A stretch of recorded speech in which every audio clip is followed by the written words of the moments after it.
NEET, Karnataka CET, CUCET and other competitive exams. Okay. First question, bilateral symmetry is accompanied by. Bilateral symmetry is accompanied by. Here they have given first option metamerism. There is no relation in between metamerism and bilateral symmetry. Actually metamerism means, if you see the few types of animals, in the few types of animals, body externally and internally divided into different segments, that is called metamerism or segmentation. That type of metamerism you can see in annelids. Here next, metamorphosis. Metamorphosis means changing, alteration of generations.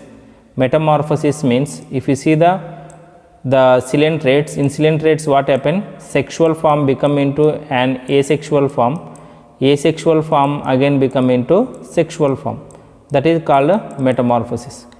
Next, neoteny. Neoteny means larval form contain the developed reproductive organs, that is called neoteny. Here there is no relation between metamorphosis and the bilateral symmetry. There is no relation between neoteny and bilateral symmetry. Next, in option 4 they have given that cephalization. Here cephalization means the concentration of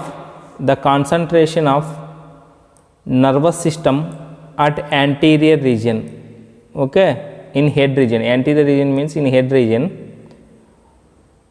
that is related to bilateral symmetry, which leads to formation of bilateral symmetry animals, or bilateral symmetry animals mostly exhibit the cephalization. Okay. Here if you observe, here I have given one platyhelminthes organism. The nervous system is mainly concentrated at head region in the form of brain, that is called cephalization. There is a relation between cephalization and the bilateral symmetry, hence our answer is cephalization. Next, after completion of first question, if you see the second question, spicule producing cells of sponges are. They have asked that what are the cells which will produce the spicules. Here they have given the few cells in the different options. In option 1 they have given that silicoblasts. Yes, silicoblasts will produce the spicules. Next, in option 2 they have given that calicoblasts. Yes, calicoblasts also produce the spicules. Next, in option 3 they have given that spongioblasts. Yes, the spongioblasts also produce the spicules. In option 4 they have given that 1, 2, 3. Okay, all 3 options are correct, hence we have to select the fourth option. Why? Because in the fourth option they have given that 1, 2 and 3 are correct, hence fourth option is a correct one for second question. Next, question number 3, the members of following phylum represent cellular level organization. Here they have given the 4 phylums, then we have to identify which phylum animals exhibit the cellular level organization. In option 1 they have given that Cnidaria also called as Coelenterata, which will exhibit tissue level organization, not the cellular level organization. Next, if you observe the Porifera exhibit the cellular level organization. Porifera is correct answer. Porifera exhibit the cellular level organization. Next, if you see the Protozoa, protozoans are unicellular eukaryotic animals like amoeba, paramecium, euglena. If you see the protozoans exhibit protoplasmic grade of organization. Protoplasmic grade of organization. Here protozoans are exhibit protoplasmic grade of organization, not cellular grade of organization. Hence option 2 is our answer, Porifera. Next, question number 4, diploblastic and triploblastic are terms that describe. Diploblastic and triploblastic.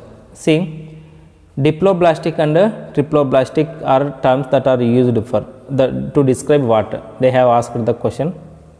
Next, in option 1 they have given that the number of invaginations during development, wrong answer. Next, the number of heads during development, that also wrong answer. The number of cell types during development, that is also wrong answer. Fourth one, the number of tissue layers during embryonic development, this is correct answer. Based on number of tissue layers during their embryonic development, animals are divided into two types, that are diploblastic animals and triploblastic animals.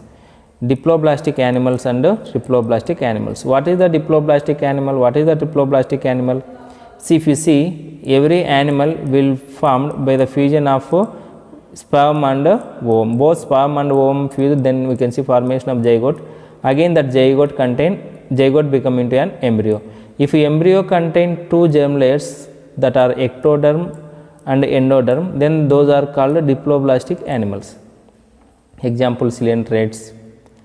Okay. Next, if in the embryonic stage, if they contain three germ layers, that are ectoderm, endoderm and middle mesoderm, then those are called triploblastic animals. Example for that is Platyhelminthes to chordates. Here fourth option is correct. Why? Because diploblastic and triploblastic are terms which are related to number of tissue layers during the embryonic development. Next, question number 5.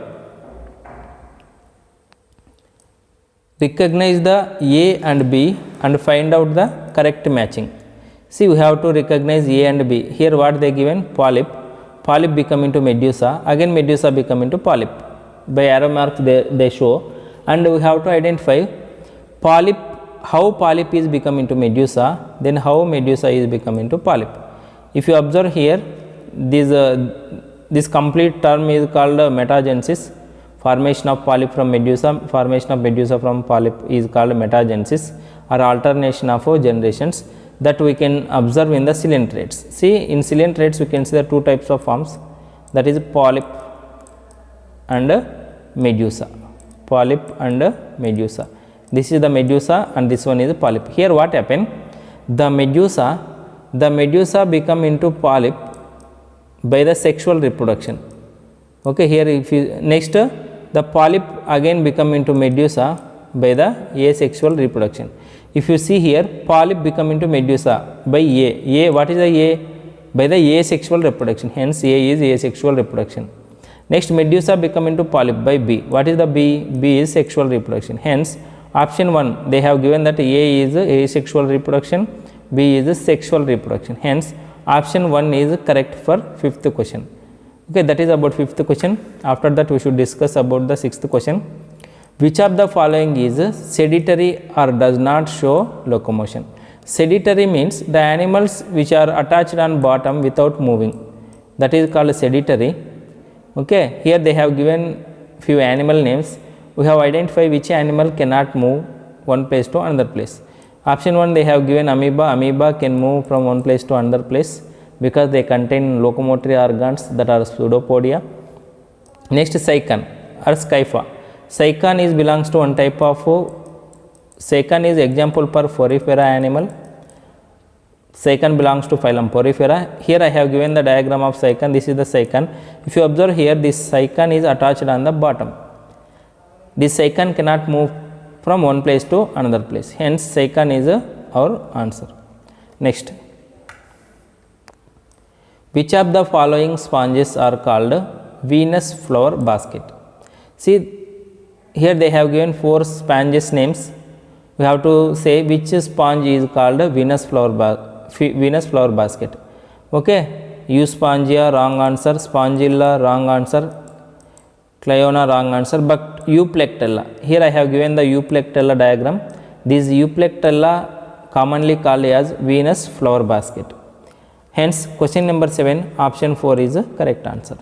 Next, question number 8. If you observe the question number 8, the phenomenon of metagenesis occurs in. Metagenesis, already in previous question we have discussed that in metagenesis, the medusa become into polyp by the sexual reproduction.